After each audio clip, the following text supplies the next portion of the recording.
Telefónica está en la misma el doctor Antonio Gómez Reina con su colaboración de esta semana. Muy buenos días, doctor, qué gusto saludarlo.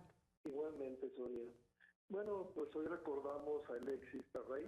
Nació el 6 de julio de 1807 en la aldea de Saint-Fontaine, en el departamento de Haute, Marne, y muere el 29 de diciembre de 1882 en París, Francia. Perrey en 1830 inició sus estudios para ser sacerdote, en 1823 de teología. Cuando finaliza la revolución en 1830, estudió matemáticas en varias ciudades francesas.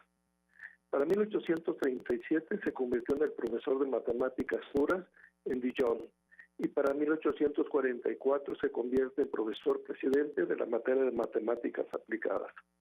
Perrey en 1841 ya contaba sobre su interés por el estudio de los terremotos, y después de 30 años en Dijon renunció a su cátedra y se fue al Oriente, en la Bretaña, para trabajar en su famoso catálogo de terremotos y el estudio de la frecuencia de los terremotos relacionados con las fases de la Luna.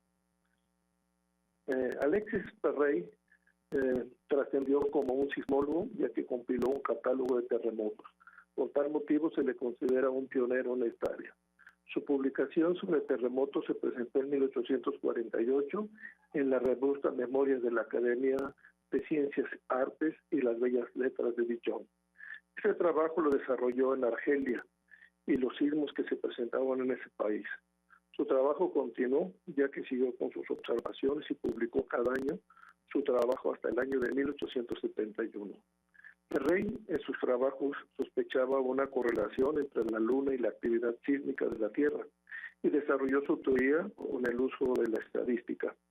Encontró que los temblores de tierra ocurrían con más frecuencia durante la luna llena y las nuevas, cuando la Tierra está entre el Sol y la Luna, cuando la Luna está entre la Tierra y el Sol, y cuando la Luna está más cerca de su órbita de la Tierra. También encontró indicios en algunos casos que la Luna había cruzado el meridiano de los lugares afectados en los momentos de los terremotos.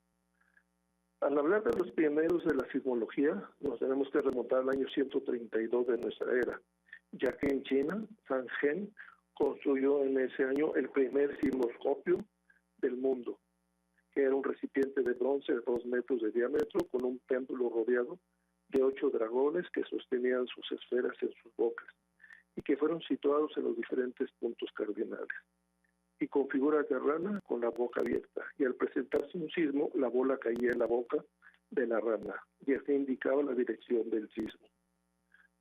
Otro pionero, ya comentado, Perry Alexis, que compiló los sismos desde del año 306 hasta el año 1583 y sus frecuencias.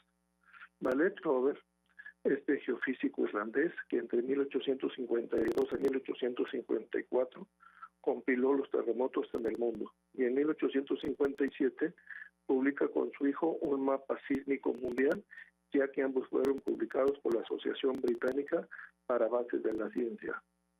Sex Filippo fue un sacerdote italiano que construyó el primer sismógrafo en 1857, y la fecha más antigua del registro de un sismógrafo data del 23 de febrero de 1887. Filippo dirigió el observatorio del Seminario de Florencia, y que se considera como el primer sismológico importante. Sir John Williams, barón de Raleigh, este británico en 1885 definió las ondas superficiales de los sismos. Y el italiano Giuseppe Mercalli, que al comienzo de 1900 elaboró la famosa escala de Mercalli, que determina la intensidad de un sismo de acuerdo a los daños producidos. La escala tenía 10 grados, hoy fue modificada por Charles Richter hasta una escala de 12. Charles Richter junto con Benno Gutenberg desarrollaron una escala para medir la magnitud de los terremotos y trabajaron en la localización y catalogar los grandes terremotos. En 1954 publican Sismicidad de la Tierra, y en 1958 publican Sismología Elemental. Podemos seguir comentando de todos y cada uno de los grandes investigadores de la sismología, pero sería interminable señalar la aportación de cada uno de ellos. Lo que sí podemos decir que nuestro planeta sigue siendo agitado por los temblores. Hoy México ha sufrido la fuerza de los terremotos una vez más, ya sea en Oaxaca, Chiapas, Morelos, Michoacán, Guerrero, o en la Ciudad de México, en Puebla, el Estado de México. Este 19 de septiembre, a las 14:40 horas, según informes del Servicio Sismológico Nacional, fue de 7.1 grados, ocasionando derrumbes de edificios y muertes en varios estados.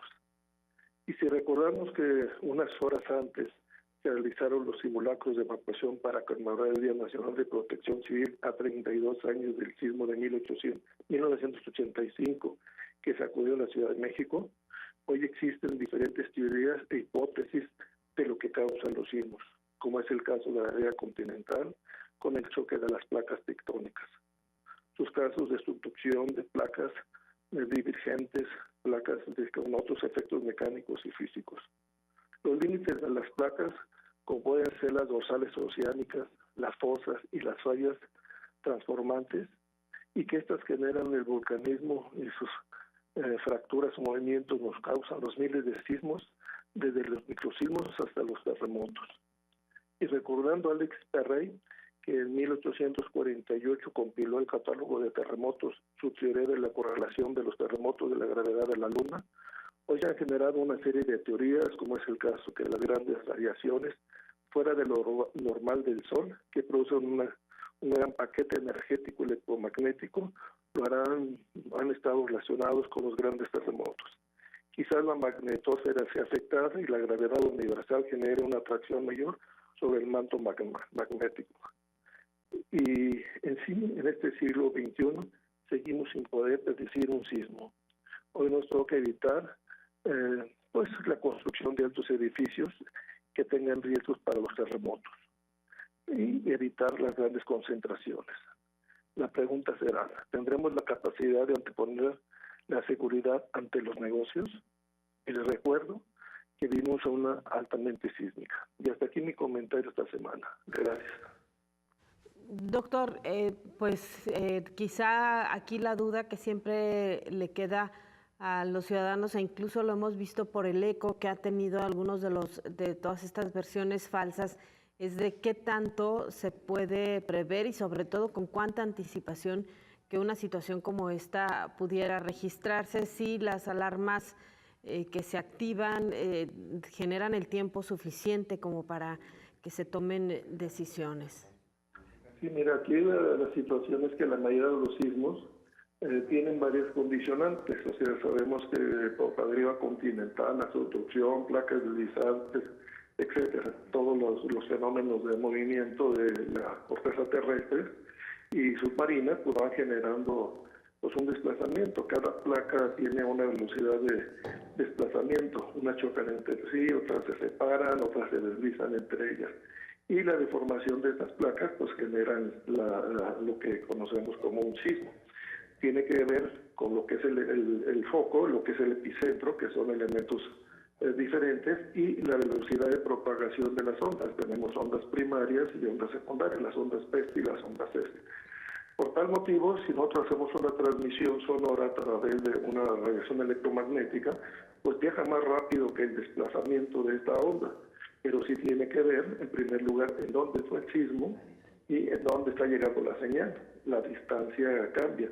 Si es un epicentro muy próximo, pues no alcanza a llegar esta onda, porque esta onda, pues hay que recordar que el sismógrafo, que es el que te va a mandar la señal de movimiento de la Tierra, lo manda a un satélite y el satélite lo regresa.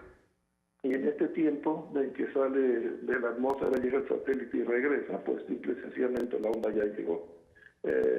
Como tú bien lo dices, pues no hay forma de predecirlos. O sea, sería...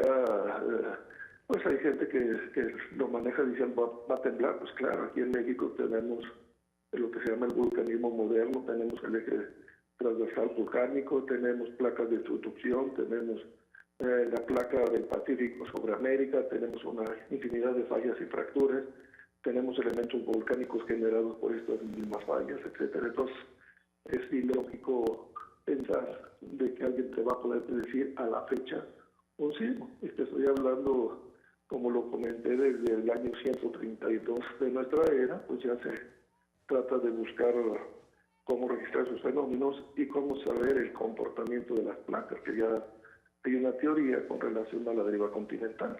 Claro. No sé si nos pudiera dar algunas características, doctor, de este sismo, además de los grados que tuvo, y también si es una coincidencia o tiene algo que ver con el que se registró el 7 de septiembre. No, fíjate que son diferentes, o sea, hay una cierta actividad. Hay un centro en Estados Unidos, el Centro de Sismología de Estados Unidos, en el cual pues habla de todos los sismos que se producen. Un ejemplo, a nivel México tenemos un promedio de unos 3.000 a 4.000 desde microsismos a sismos al día. Entonces estamos hablando de esto, pero si lo vemos a nivel internacional, hay que recordar que en Italia se presentó un sismo y luego se presentó el de Oaxaca y luego se presentó el de la Ciudad de México y ese mismo día se va presentando en California. Entonces se van registrando todos y cada uno de ellos tiene ciertas características. Hay que recordar que un sismo, como es un desplazamiento de una energía acumulada, pues genera dos tipos de ondas, las ondas primarias y las ondas secundarias. Y estas se te generan un movimiento, o sea, se clasifica el sismo si es un sismo oscilatorio o trepidatorio. Si es oscilatorio se mueve horizontalmente como si fuera una onda. Y el trepidatorio es vertical, o sea, es como si estuviera moviendo una soga en el suelo. Hay que recordar que la mayoría de los sismos, de acuerdo a su epicentro y a la distancia que tengamos, estas ondas llegan a las estructuras, llamamos edificios, y empieza a subir esta onda hacia arriba. Y a la hora que esta onda empieza a bajar, y si llega a otra, a la hora que chocan genera un cortante. Es como en el mar cuando entra una ola y otra va saliendo y se encuentra y es cuando chocan. Entonces, la mayoría de los edificios, si vemos un mapa de la Ciudad de México de este desastre, vamos a ver cómo se está presentando una forma lineal y más o menos en una forma de S. Y la mayoría de los edificios tienen la misma característica de altura. Entonces, pues es muy difícil definir los sistemas cortantes que van a afectar las estructuras. Tiene que ver la intensidad. El de 1985 fue de 8.2, este fue 7.1. Tiene que ver la intensidad y el tiempo de duración del sismo. Muy bien, sin duda interesante. Muchísimas gracias, doctor, por todos estos datos. Pues gusto en saludarles. Muchas gracias. Gracias al doctor Antonio Gómez Reina. Nosotros hacemos una pausa, regresamos, tenemos más información.